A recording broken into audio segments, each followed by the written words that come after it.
welcome to the Joe Show, where we dive deep into the livestock industry from a kid's point of view.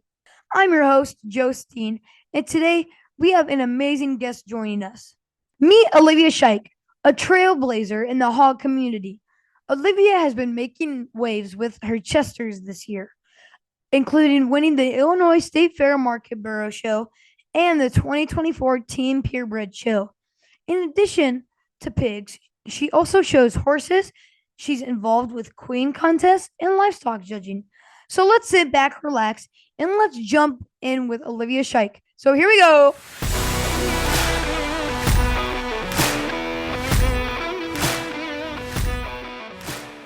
Hi, Olivia. Thank you for joining me today. Tell the listeners a little bit about yourself.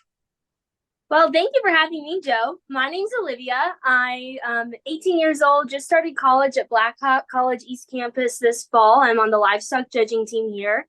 I've grown up showing pigs since as long as I can remember with my brother and sister, Hunter and Harper Shike. We also have sheep and goats on our farm. I showed horses, so we've definitely gotten involved in a lot of different areas of livestock, and it's kind of our favorite thing to do together. Nice. So what brought me to you today is your grand champion overall barrow at the 2024 Illinois State Fair, and you won with a Chester. First of all, congrats. Has that ever been done before? And tell us about the show. Yeah, so to my knowledge, there hasn't been another Chester barrow that won. I know that, we're pretty fortunate that last year my brother won the Illinois State Fair with his spot barrow. And so they told us that was the first time in like 15 years that a purebred had won at the Illinois State Fair. Typically a crossbred has been winning. And so it was pretty incredible for him to do that last year, and beyond, I don't know, barely can put it into words, speechless, being able to do that again this year with the Chester barrow. So can you tell me a little bit more about that Chester, where it's from, and a little bit about it? Yeah, so this Chester barrow was bred by Brandon Yanis. He was kind of on the bigger side, so about 300 pounds when we showed him at the state fair. He had actually been showing with me all summer, so we took him to both Team Purebred and the National Junior Summer Spectacular shows, and I actually used him in showmanship both times. So he's kind of had an unusual life for a Chester barrow, probably. Typically, Chesters are a little bit harder to show, maybe don't get along as well with people. They're white, down-eared pigs, so they get a little bit of a less love, but I definitely have always loved Chesters, and so he was a pretty special guy to me and definitely liked to be a show pig. Mm-hmm. So yeah, you're talking about white down-eared pig. Can you tell me how you keep his hair fresh all the time? Because I know it's hard to keep a white pig white. Can you tell me a little about that?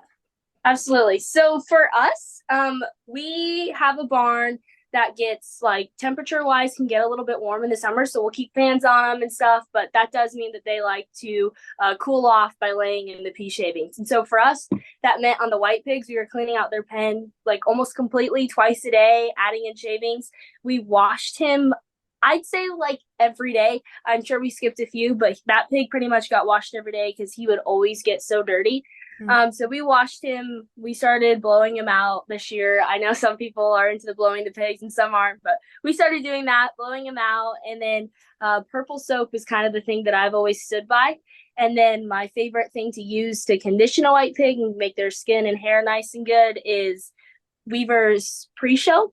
I just think that keeps them sometimes those white pigs will get black spots. And so I think that works the best for them. But that's what we had to do. Pretty high and intense management, I guess, on his side of things as compared to maybe a black or a dark pig. Mm-hmm. So you've had some other big wins this year in the ring with Chesters. Tell us about those.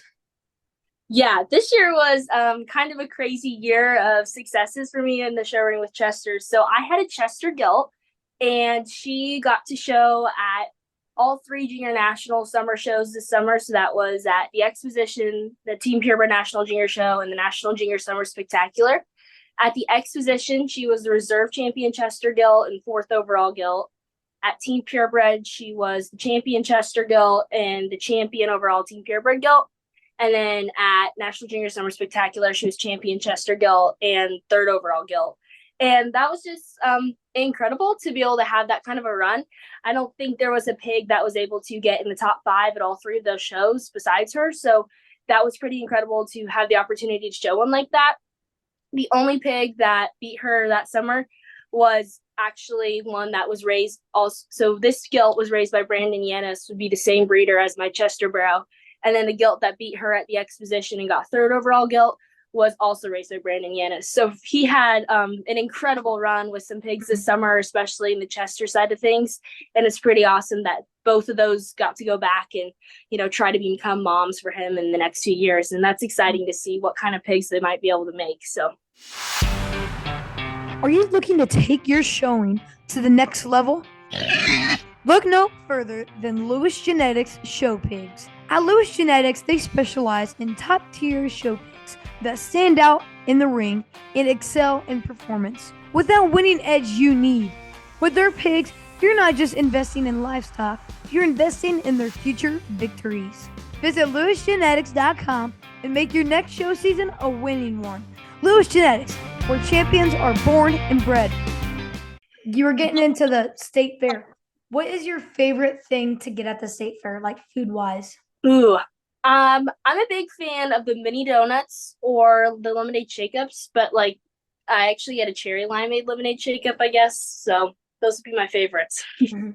So here at the Iowa State Fair this year, there was a new glazed donuts shop. And they were enormous. They were amazing. I had 4 of them. So, that's awesome. Okay. So there could be listeners not knowing about pig breeds. Tell us what makes a Chester unique. So there's probably about 10 main breeds that we show at a lot of the most common shows in the United States. There's a couple other breeds that exist and they're just less common here, but maybe more common in other countries. And of these 10 breeds, there's different ones that you might expect to do more of the winning of the shows. Typically, those are our crossbreds because we're able to, keep breeding them against other breeds and making that breed pretty competitive.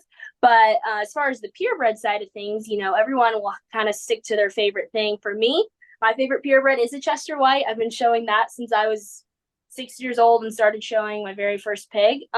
Chester Whites, there's another pig that's white and down-eared, and that's the Landrace. But I guess the difference in Chesters is that Chesters typically come with more bone, and they have slightly smaller, more level ears rather than down or up ears. And so typically we associate them having a little bit of a temper and sometimes not always wanting to show the best, but you always get a couple of those pigs that maybe do want to be a show pig. And I was lucky to have that with my Chester Barrow. My Chester Gilt, she likes to get treated like a show pig, but she didn't always like to show in the show ring quite as much as the Barrow.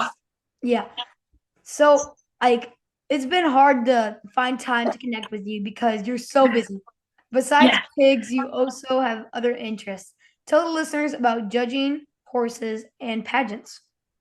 Yeah, so I'll start with horses. I started showing horses when I was about 2 years old. There's this thing called lead line in horses where you sit on top of a horse and your parent leads you around, and it's just basically a cutie contest. And I loved that. I was real competitive, and if they said we all tied, it made me disappointed. But that's kind of where I started. I think that's probably where I first got my competitiveness from. Started showing horses there. I had a horse named Winter Wishes that I showed until about 6 years ago. And then I've been showing my horse Finn for the past 6 years. I do Western pleasure. There's a lot of different things you can do with horses, but basically that means I ride in chaps, spurs, boots, a cowboy hat, and we go really slow. So I really like it. It's definitely been something that I've learned a lot throughout the years, probably good things such as posture and being able to hold yourself up really well, core strength, but then there's just nothing like sitting on a horse and being able to forget about everything else that's going on. So I definitely enjoyed horse showing, and I typically do that year round. Now that I'm in college, I don't have my horse with me anymore, so it is sad, but that was definitely a fun experience for the last years. This year, I competed in my first pageant.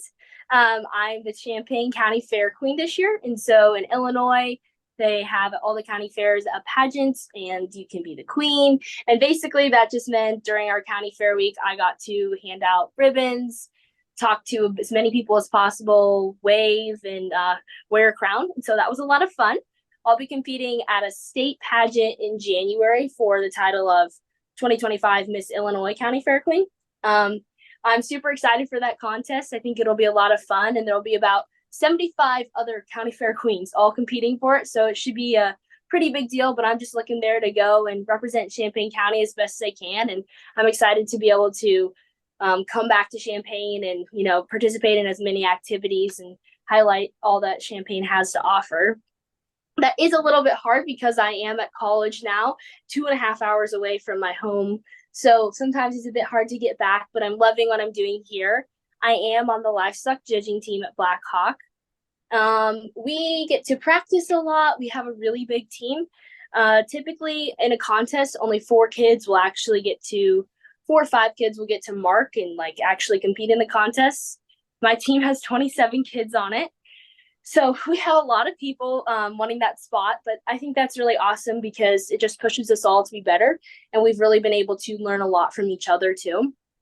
And so that's been a lot of fun. And then I guess kind of the last thing going on right now is that while I'm on the Blackhawk team, I'm actually really on the state 4-H Illinois livestock judging team.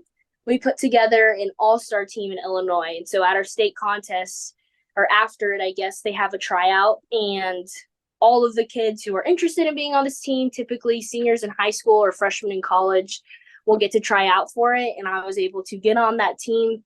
I have 5 teammates, and we've been started competing last weekend that are going to continue to compete and then eventually represent Illinois at the National 4-H Livestock Judging Contest this November. So we're super excited for that.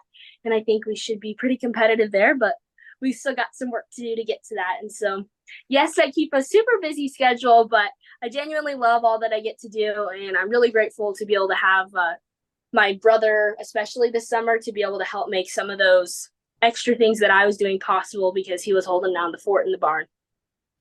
Can you tell me a little bit about your county fair? Yeah. So Champaign County is, I don't know if you know much about Illinois, that's where the U of I is. And so we actually have kind of like a city. It's pretty much in the middle of this college campus. And so that means that I guess kind of you wouldn't think of a lot of animals being around there. So our actual numbers in our livestock shows are pretty small. But one of the things we thought was really cool was that this year from our county, we had the grand champion barrow, had the 4th overall steer, and we had the reserve champion Land of Lincoln steer, all come from our steer show had 3 steers in it, and our barrow show had 15 barrows in it. So pretty cool, small in numbers, but to be able to have that showing at Illinois. And then I guess kind of from the county fair queen perspective, we have a 9-day county fair, which is a lot of fun because we get to have a lot of different grandstand events. So we have a concert. This year we had Josh Turner and Tiger Lily Gold come. We get to have a rodeo, monster truck races, dirt track races, stock car races. So I genuinely loved all of those grandstand events. Typically, I just spend my time there in the barn or honestly in my own barn at home getting ready for state fair. But this year was a little different. You've got to spend a lot more time learning about what really goes on at the Champaign County Fair. Nice. So has there been any crazy stories this year or challenges with your animals or activities that you had to overcome? So one of the first things that I think of in this question is probably the biggest challenge we had in our barn this year was the fact that I constantly was gone and had a lot of these other activities, getting ready for the pageant and then competing in the pageant and then being at the county fair for a long time meant that I wasn't able to be in the barn my normal 6 a.m. to 10 p.m. kind of thing. And so we had to get a little bit more creative about when my brother and I were going to do stuff. But again, super grateful for both of my siblings who really kind of stepped up and were willing to help take some of those other roles this summer. And then I'd say one of the bigger challenges showing wise. Okay, so for my Chester Gilt, she did not like anyone really besides me. And so she would let me show her. She would tolerate getting fed by the rest of my family, but she hated other pigs. And so we had to constantly, whenever we went to a show, keep her separated from all the rest of our pigs. She was separated from everybody in the barn because she just decided she was the queen and didn't want to get along with anyone. So I guess it worked out for her, but I think she's probably had a bit of a change going back to the sow lots and having to learn how to be nice to other people or other pigs. And then my Chester Barrow, I told you that I used him in showmanship. So he was really good at driving when he was little. He probably weighed like 200, 220 pounds when we went to those first junior nationals. And then by the time of state fair, he was a 300-pound pig, and he kind of had gotten a bit lazy on me. And so in the week leading up to state fair, we had to exercise him a lot so that he would want to go around, because he really had pretty good structure, I think. And so we wanted to be able to show that off in the ring. And so he had to do a little extra work, not be such a lazy, stereotypical pig. But then it was pretty fun, because when we got to stay for an extra week at the state fair in the Hall of Champions, he would be so excited to go on a walk. Like, he would run like a 300-pound pig just running through the alley. Like, people were so confused, but he genuinely just kind of loved life, and he decided he liked walking again. So it's kind of fun to see him change throughout the summer. Mm-hmm. Nice. So, with all your activities and wins, what are you most proud of? That's a tough question. I would say that it's either I was a 3-time national champion in the FFA Agri-Science Fair, which I guess I can kind of try to explain that a little bit. But essentially, there's this opportunity in FFA for you to do research projects. They have a lot of different divisions. So like anything you can think of kind of related to agriculture, and like asking a question and answering it could be a research project in the FFA. And so I was able to do that with 3 different projects. One was about cattle reproduction. The second one was a survey that I sent out to like junior high and high school kids about what kind of things they looked for, what kind of things affected their choice of buying meat. And then my third project was a project about the kind of experiences people did when they were younger, and then how much leadership skill they had. And I was trying to see which kind of experiences maybe were correlated with having a lot of leadership skill. And so anyways, I could talk about my projects for days, but I'm sure that's really boring. Those were just fun, because being a national champion was a really cool title, but I also was able to learn a lot through that. And I think that each of those research projects could all be used in a future career. I don't really know exactly what I want to do, but I think that they can all be helpful for that. Mm-hmm. So, what do you envision for the future of pig showing and the industry as a whole? Future of pig showing is really bright. There's a lot of kids who are coming to these shows. They're young, they're excited. And then, once they age out of showing, I think we keep seeing them coming back to this industry. They're now the ones putting on the shows. They're the one breeding the livestock. They're the one helping place livestock to other families. And so I think that's really, really exciting to see, because that it's just going to continue.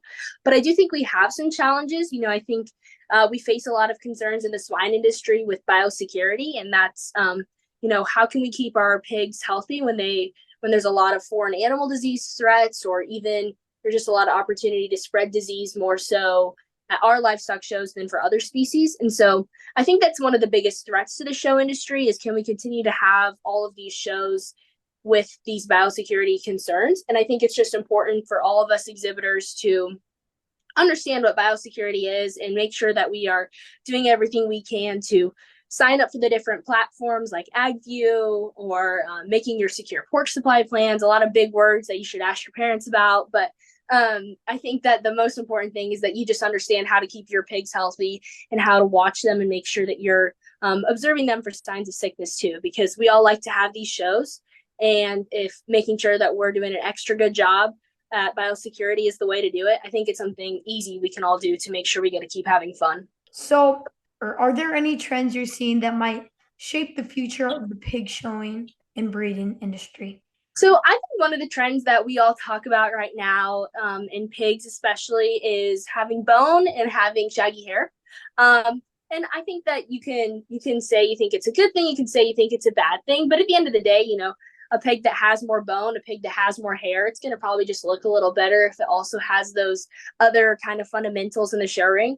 And so I'm not saying that I think that everybody's going to only be purchasing hairy, big bone baby pigs, but in some ways they kind of will. And I think that that's just something that shows how things have changed. Well, I think that's cool. I think one of the biggest things we need to continue to focus on is making sure that our pigs are built good. It's one thing to have those big legs, but if your pig has terrible structure and isn't going to be able to last in a crossbred show drive, that's not really going to work well for us. And so I think it's really important that we make sure we do prioritize structure, and then we can, again, add on some of those extras that make them look really good in the show ring.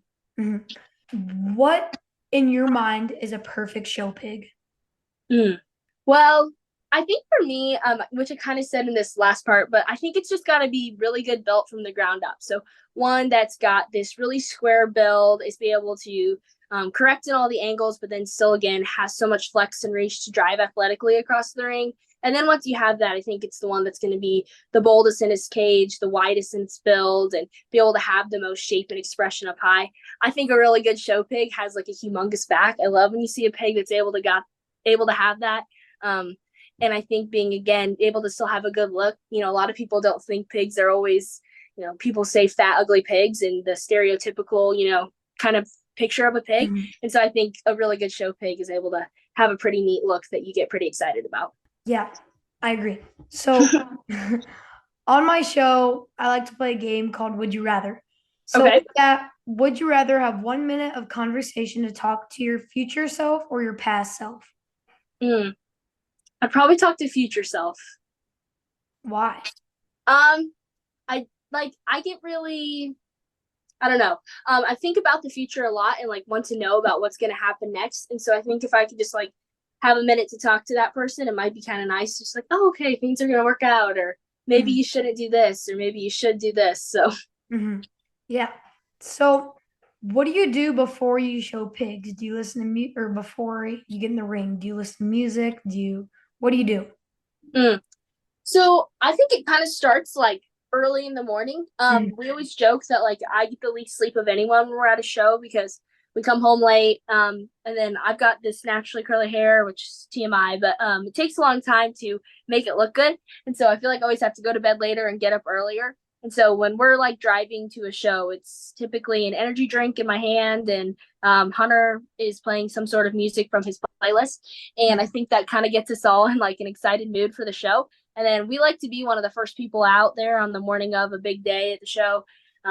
Our pigs generally are the louder ones in the barn, and so we kind of feel like we need to get there early so nobody else is annoyed by them.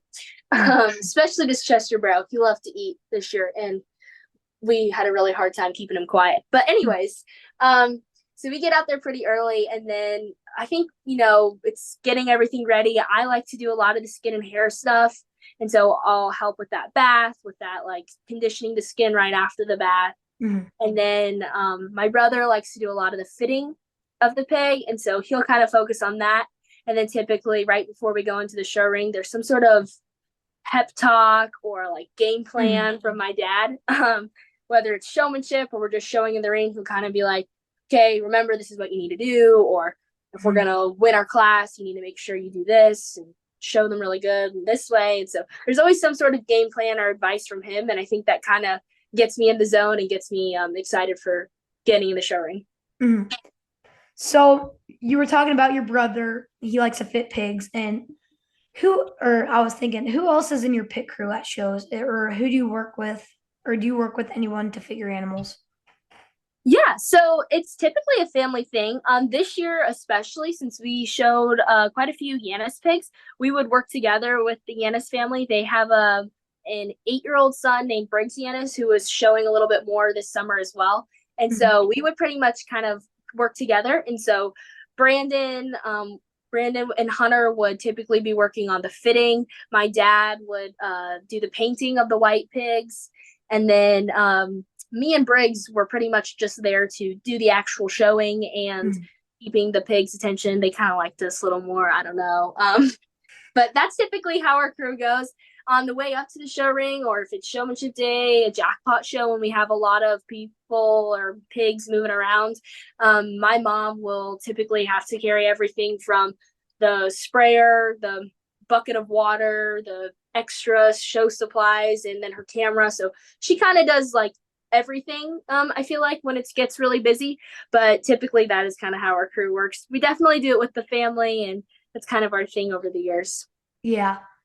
So what's one big goal that you'd like to accomplish in the next 5 years? So I think in the next 5 years, I want to be able to actually judge a show. So whether that, I guess like my biggest goal is to be able to judge it with my dad. My dad's been judging shows my entire life and definitely had a successful college judging career. And so I guess kind of want to be able to get to do that with him, do that with my mom or even my brother. I think it'd just be really fun to judge a show with my family member. And so hopefully that can happen in the next 5 years, but it might be later down the road. Yeah. So, what's next for Olivia? Um, so now that I'm in college, it's kind of getting settled into this lifestyle. My state 4-H team is competed for the first time last weekend. We have one this weekend, contest next weekend, and then in about a month is like our last contest for the state 4-H team. So I'd say that's probably where most of my focus is now, is trying to do the best I can at those contests, and then the state fair queen pageant. It's kind of the biggest things on my horizon right now, and I'm excited about them. But it's also kind of fun to be able to just get settled into this college lifestyle and getting to meet new people here. I've definitely been enjoying that, and then keeping in touch with my family back home. Awesome. Well, thank you so much, Olivia, for joining me today, and congrats on a heck of a summer. Thank you so much for having me. Thank you for coming on.